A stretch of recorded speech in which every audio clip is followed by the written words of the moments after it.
Lieutenant Colonel Terrence Larkin served as Chief of Primary Care and Flight Surgeon for the Pentagon's DiLorenzo TRICARE Health Clinic.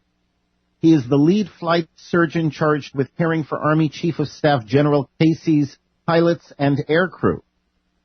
Lieutenant Colonel Larkin's numerous awards and decorations include the Army Flight Surgeon Badge, Combat Medical Badge, Bronze Star Medal, Meritorious Service Medal, Army Commendation Medal with 2 oak leaf clusters, Army Achievement Medal with 1 oak leaf cluster, National Defense Service Medal with Bronze Service Star, Armed Forces Expedition Medal, Army Reserve Component Achievement Medal, Army Service Ribbon, Overseas Service Ribbon 6th Award, and the NATO Service Medal. Lieutenant Colonel Larkin has asked, through his chain of command and his congressional delegation, for proof that Barack Obama is constitutionally eligible to serve as his commander-in-chief. He is the highest-ranking and the first active duty officer to go public over this question. It landed him in prison, from whence he has now returned. Lieutenant Colonel Terry Larkin, it is my honor and my privilege to welcome you to the Global Freedom Report. Thank you for having me on the show, Brent. It's an absolute pleasure. You were in charge of caring for the Army Chief of Staff's pilots and air crews. You have a laundry list of lifetime's service worth of awards and medals. In other words, you've shown yourself to be a competent and high-quality officer. You're not a kook, in other words. So what happened the first time you, a distinguished and high-ranking officer, raised the question of Obama's eligibility, and with whom did you initially raise the question? It was just a long story of, probably a year and a half, almost 2 years, trying to address this as I was working full-time and putting in long hours, but, in my weekends and spare time or when I could address it with supervisors, I was trying to question the issue, and I tried to do it the only way I knew how of submitting a Article 138 UCMJ, which is in our military legal system, people can put in questions or concerns through their command. And so I tried that through 2 separate chains of command, and I just didn't receive an answer that I thought was, a valid answer.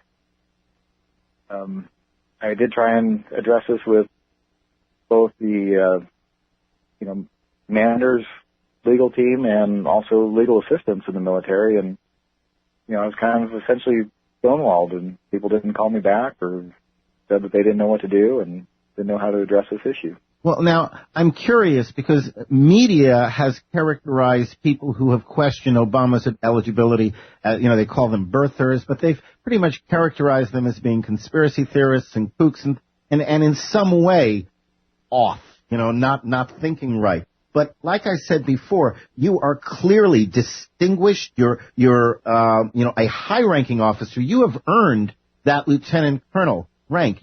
Nobody can look at you, especially in the military, and think this guy's a nut. So how did your superiors receive the question? I mean, I understand that, they didn't give you a satisfactory answer, but how did they kind of interact with you over it?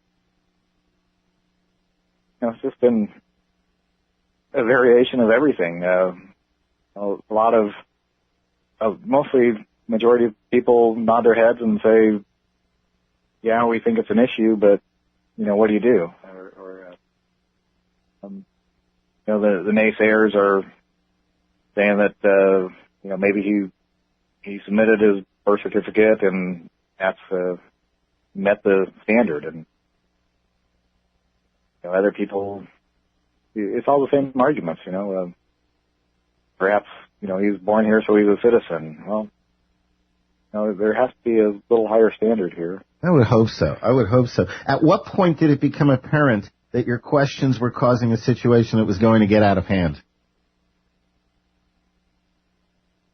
Well, I think I had been trying to, question this internally since it came about, but, pretty much at a deadline of with my deployment.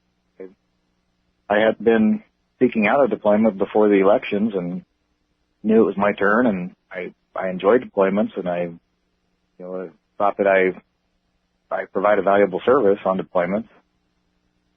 I had been lining up a job with a unit that was imminently deploying, and I decided to retract my name from that.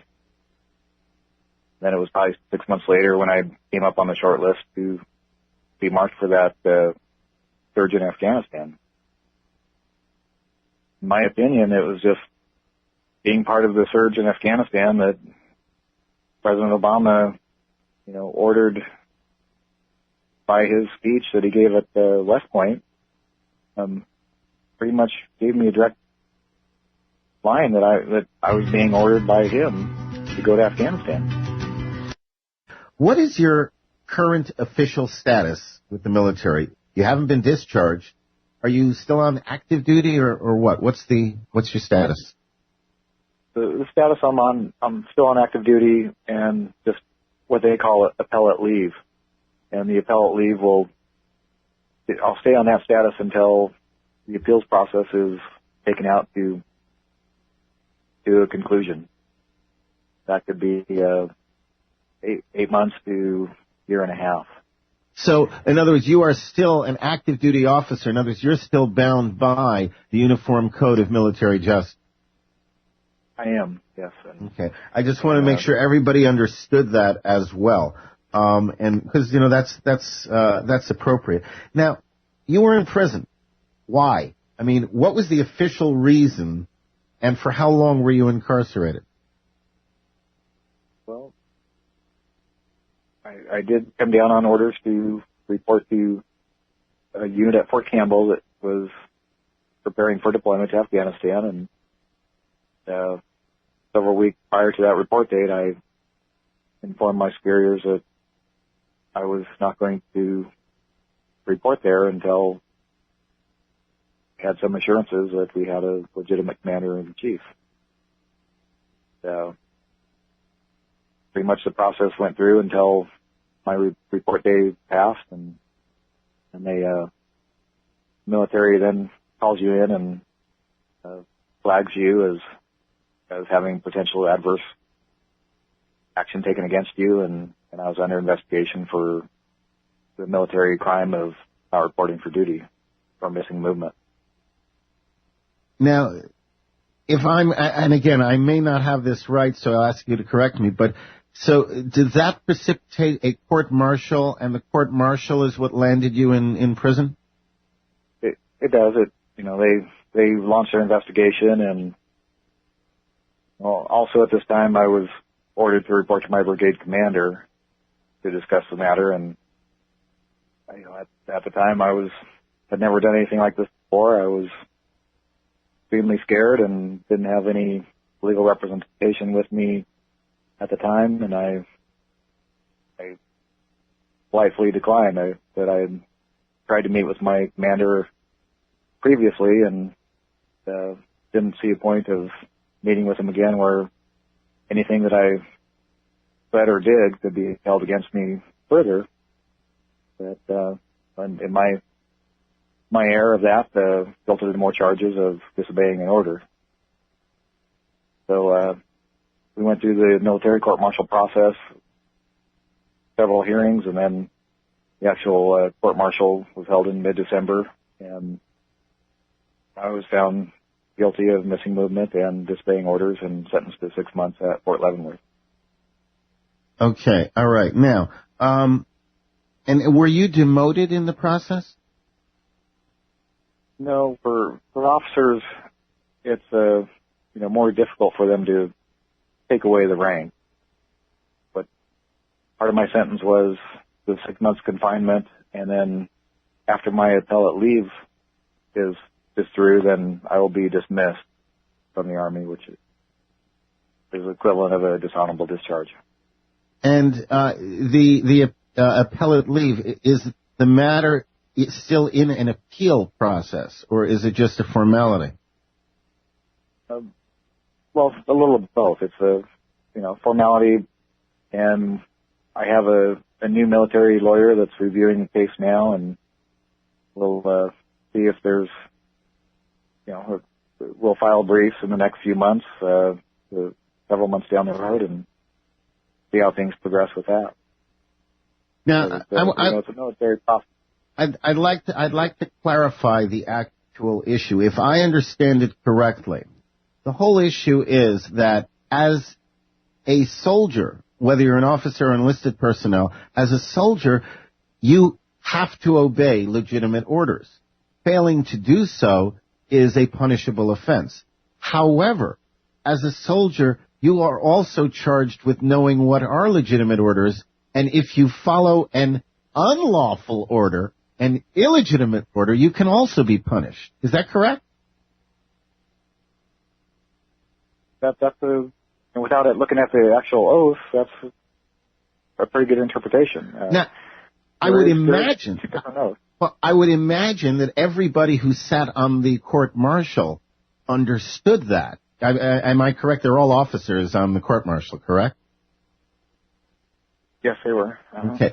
So I would imagine something of this sort was, now I don't know how much you can tell us about what happened in the court-martial, but I would imagine this issue must have come up, and as officers, they must have been able to relate to it.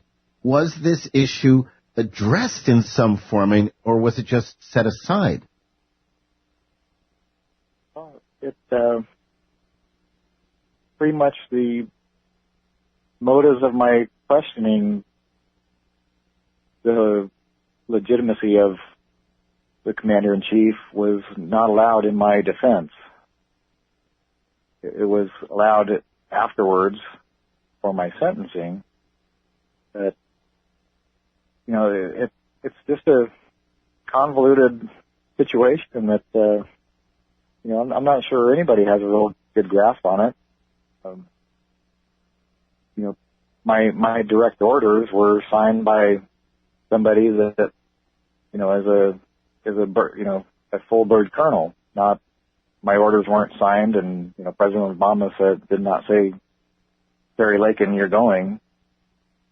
But the ultimate authority does come down from the commander-in-chief, and where that unified chain of command is somehow broken, I don't understand it, and no one's ever been able to explain that well enough to me.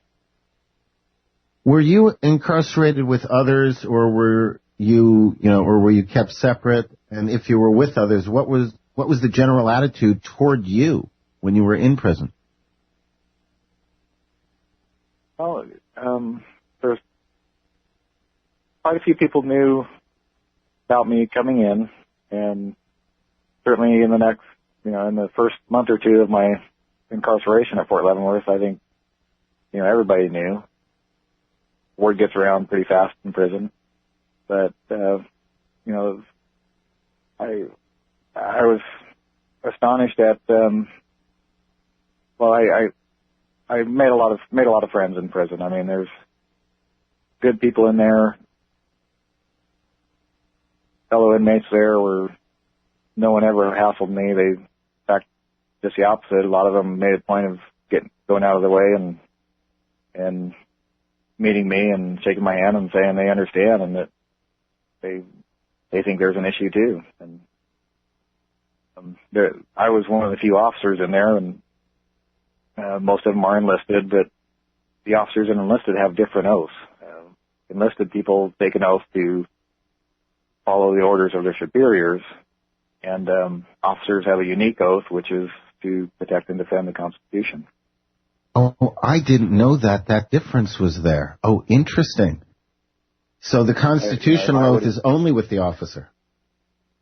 It is, right. So, as an enlisted person, I don't really think that they have as much, or they wouldn't be able to have this kind of questioning of orders. Interesting.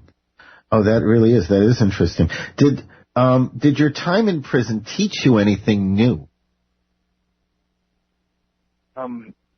It allowed me a lot of time to read, and it just gave me time to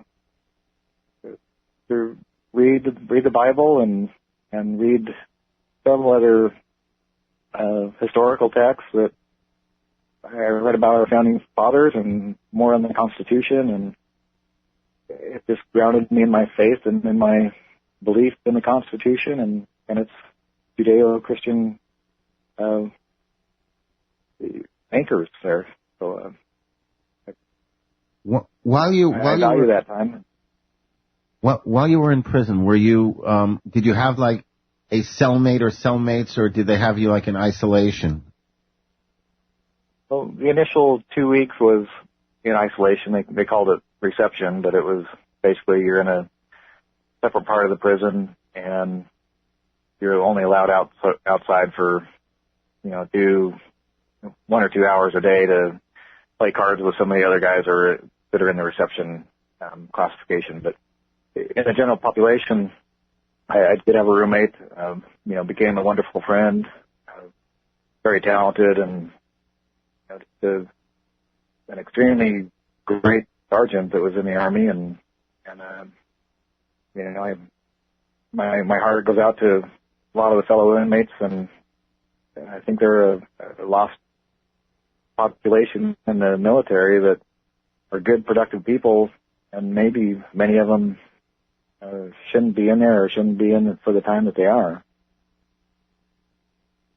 I have a place in my heart for those lost group, and also I still have my prayers and heart that goes out to the troops deployed and their families. What about friends and family? How have they been both during your time in prison and now that you are again free? Oh, just extremely supportive. I have a wonderful family, and the friends and neighbors have all just tried to support the family throughout this process, and express concern and fear about what's kind of going on with our country nowadays. How does it feel now that you're out? I mean, obviously it's going to feel great on some level, but are you a different man now that you're out from prison than you were before you went in? I'm more grounded in my Christian faith, but I think I feel just more grounded in everything. I don't think that it's changed my outlook much on anything. I'll just have more of a historical or a better background in it, and I wish I had paid more attention to civics and history growing up and through high school and college.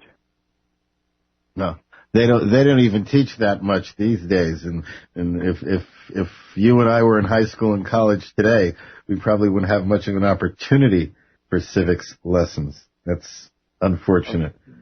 What do you think should be done concerning establishing the constitutional eligibility of future presidential and vice presidential candidates, so that this never happens again, so that it's really clear to all members of the military?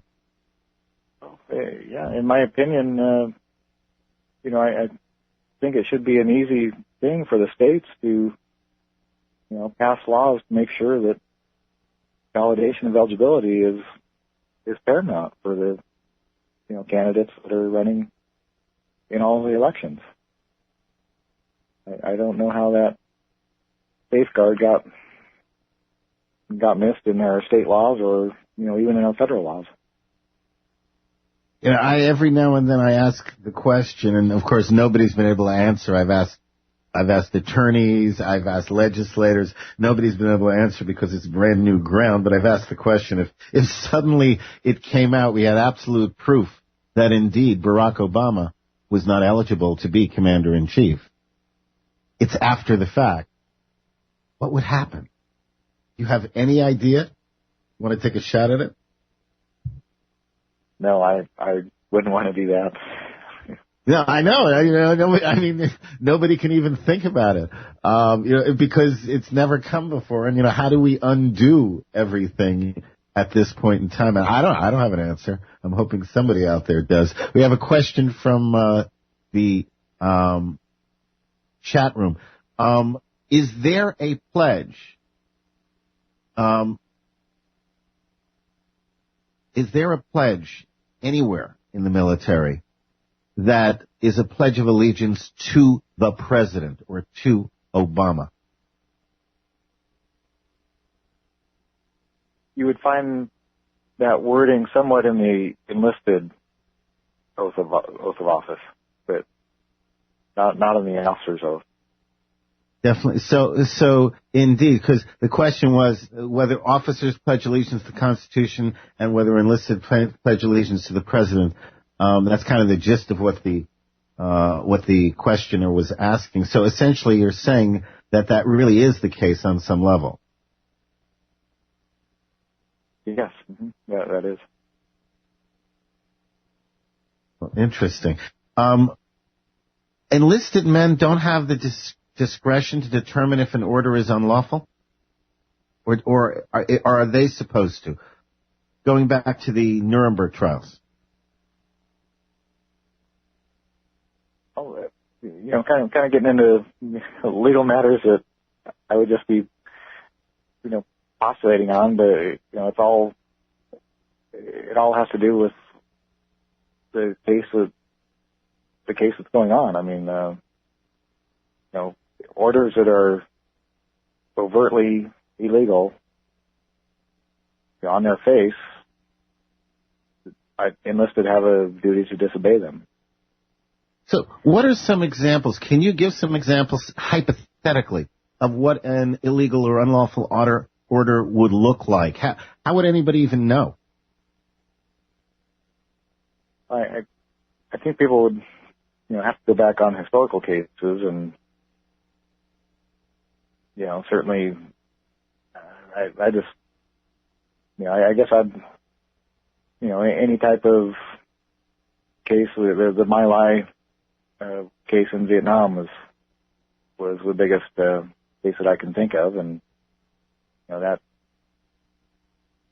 brought out a lot of that was overtly firing on unarmed civilians. So, but when you get into what defines patently illegal orders, is that's a big gray area, I think. Wow, I was hoping you'd help to clarify it a little, being the experience that you have in the service. What's next for your case, your situation? Now that your sentence has been completed, are you now, are you put back in the system while you're on appellate leave to, you're on active duty? So are you actively doing things, or are you behind a desk, or what? What is next for Terry Larkin? Even though I am still on active duty, I receive no pay, and the Army has no duties, and I don't have to report to anybody in the military other than my appellate attorney. I am seeking out employment, trying to get back on my feet financially.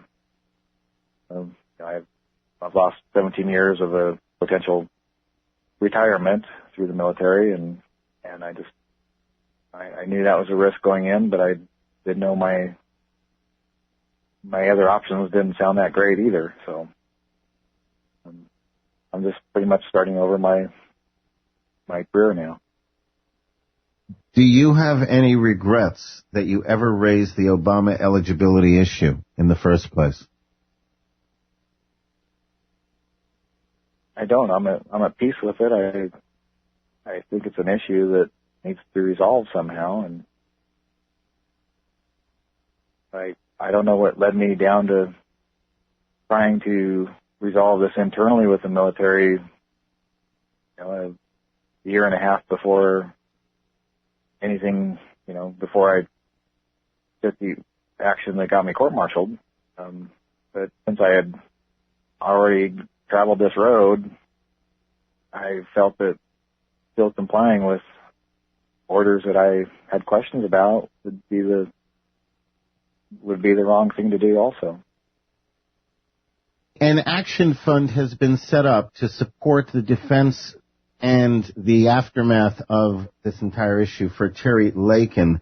And if you're interested in knowing more about it, if you'd like to help contribute, if you'd like to basically take a stand for something, and if you want to stand with Lieutenant Colonel Terrence Larkin, I'd like you to go to www.TerryLarkinActionFund, all one word. Terry is Terry. Terry Larkin, Lakin, TerryLarkinActionFund.com. And please be generous, because we have a man here who is standing for something, and he could use our support, he could use our help in making that stand. And, more of you need to make these types of stands. Too few of us are willing to do so. Is there anything else you would like people to know, either about your experience past or what's coming up for Terry Larkin?